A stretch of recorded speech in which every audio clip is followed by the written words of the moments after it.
We start the day's other headlines with the impact of President Trump's tariffs.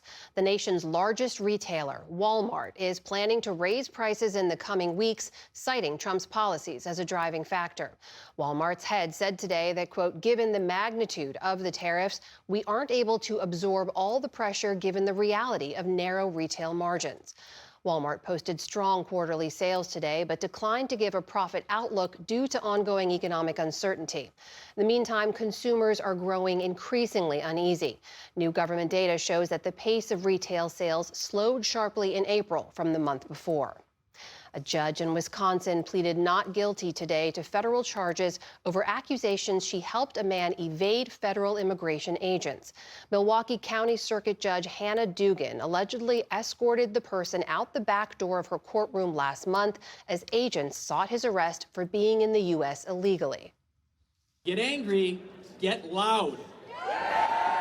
Dozens of demonstrators gathered outside the courthouse ahead of today's hearing. Dugan's arrest has been a flashpoint in the broader tensions over President Trump's sweeping immigration crackdown. She could face up to 6 years in prison if convicted. A federal judge has dismissed charges against dozens of migrants who'd been detained for trespassing in a newly designated militarized zone at the southern border. The Trump administration recently transferred oversight of a 180-mile strip of land in New Mexico to the military. Entering the area unauthorized carries a potential sentence of at least a year in prison. But today, a U.S. district court judge ruled that the government had provided, quote, no facts from which one could reasonably conclude that the defendant knew he was entering the zone. The migrants could still face other misdemeanor charges and deportation. Turning overseas, Israeli airstrikes killed dozens of people across Gaza overnight and into today.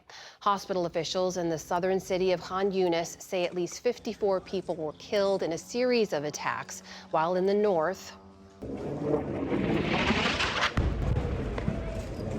explosions reverberated in Jabalia, where Gaza's civil defense says 13 people were killed. It all comes on the anniversary of the Nakba, Arabic for catastrophe, when in 1948, hundreds of thousands of Palestinians were forcibly displaced from what is now Israel. One woman who lived through that experience says today's violence is even worse. Today we're in a bigger Nakba than the Nakba we saw before.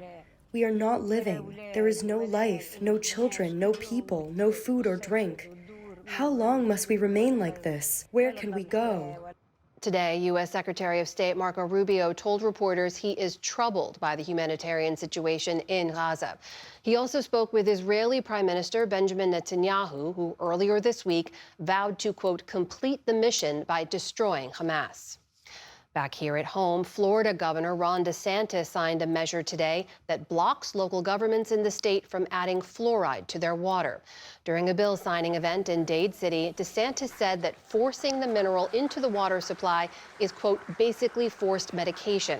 Florida is now the second state to implement such a ban after Utah.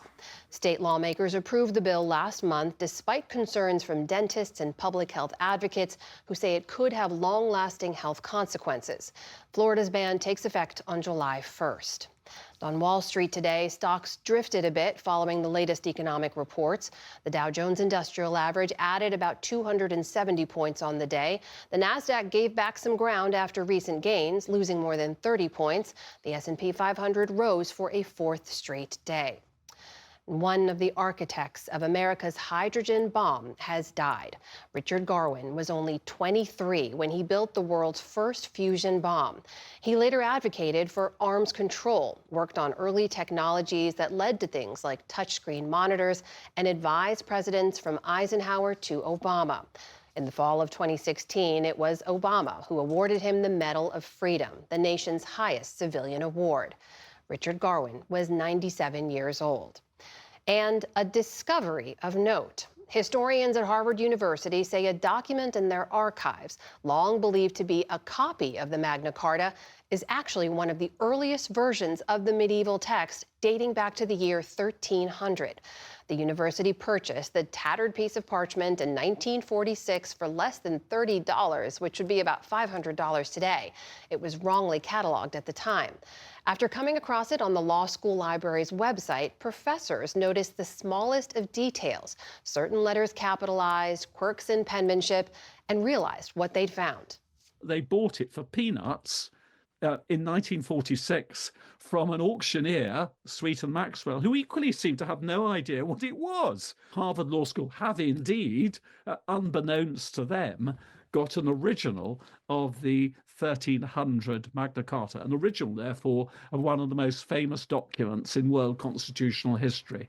Until now, there were only 6 known editions of the 1300 Magna Carta, issued by Britain's King Edward I.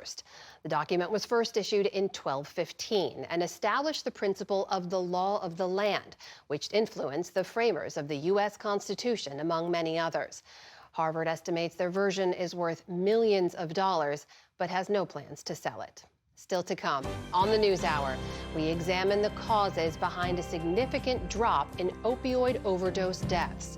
Retired Army General Stanley McChrystal discusses his new book on character. And one chef leads the movement to bring traditional Lao food to diners across the country. This is the PBS NewsHour from the David M. Rubenstein Studio at WETA in Washington and in the West from the Walter Cronkite School of Journalism at Arizona State University.